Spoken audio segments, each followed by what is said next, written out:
If there is one resolution for the New Year garden, it is this. Stop treating the garden as a battleground and start treating it as a designed system. For too long, the prevailing image of a productive vegetable patch has been one of back-breaking labor, hours spent double-digging heavy clay, weekends lost to chaotic weeding and the constant nagging guilt of falling behind. But efficiency is not about moving faster.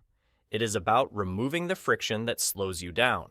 To build a garden that truly serves you, you must invert the traditional model. Instead of asking, "What can I grow?" the first question must be, "How can I design this space so it needs less of me?" The goal is not just a harvest of vegetables, but a harvest of time. By removing unnecessary effort, standardizing your infrastructure, and automating the essentials, you move from being a laborer in your own backyard to being the manager of a self-sustaining ecosystem. Here is the blueprint for the efficient garden, broken down into 4 essential pillars. 1. Design the garden to protect your energy. Efficiency begins with energy conservation, not productivity hacks. Every unnecessary action you remove from the garden compounds over the season.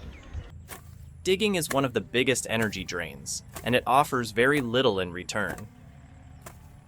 No-till. Permanent beds eliminate this problem entirely. Once beds are established, they remain in place year after year, allowing soil structure and biology to improve instead of being constantly disrupted. Permanent beds also create clarity. You always know where to walk, where to plant, and where not to step. There is no annual reset, no rebuilding phase that costs time and motivation at the start of every season. Standardization reinforces this efficiency. Same bed widths, same path widths. When everything follows a consistent pattern, your body learns the garden. Movements become automatic. Tools fit properly. Tasks no longer require decision-making, and that reduction in mental load is just as important as saving physical energy. A well-designed garden should feel calm, not demanding. If working in it leaves you exhausted every time, the design, not your discipline, is the problem.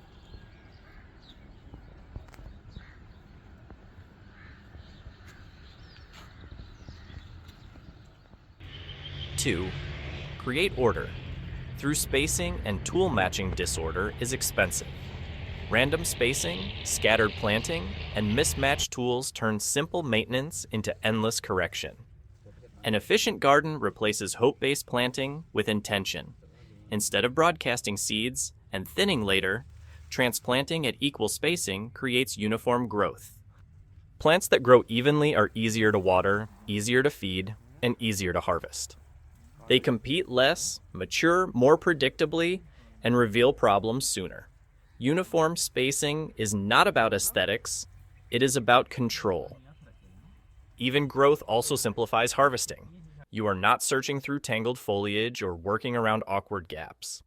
The garden becomes readable. You can see what needs attention at a glance. Tools should be selected to match this order. Tight, intentional spacing allows for small, agile hand tools that fit precisely between rows. When tools match the layout, weeding becomes quick and accurate rather than exhausting. You stop fighting the garden and start maintaining it. Efficiency does not come from working harder or buying more equipment. It comes from alignment. Spacing, layout, and tools all designed to work together.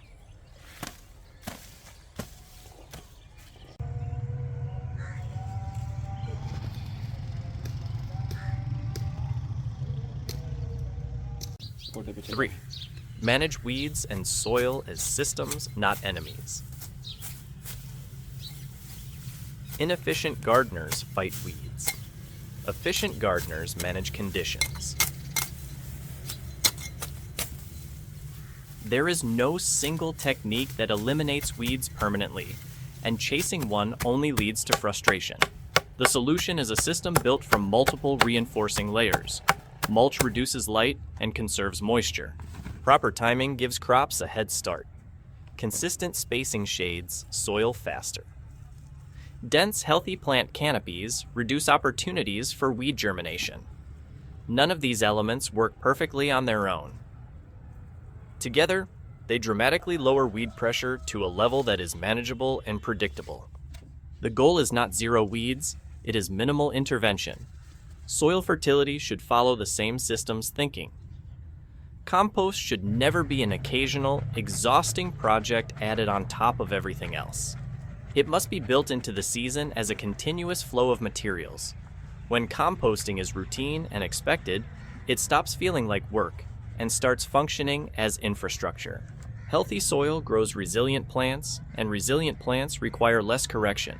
This is long-term efficiency, fewer problems appearing in the first place.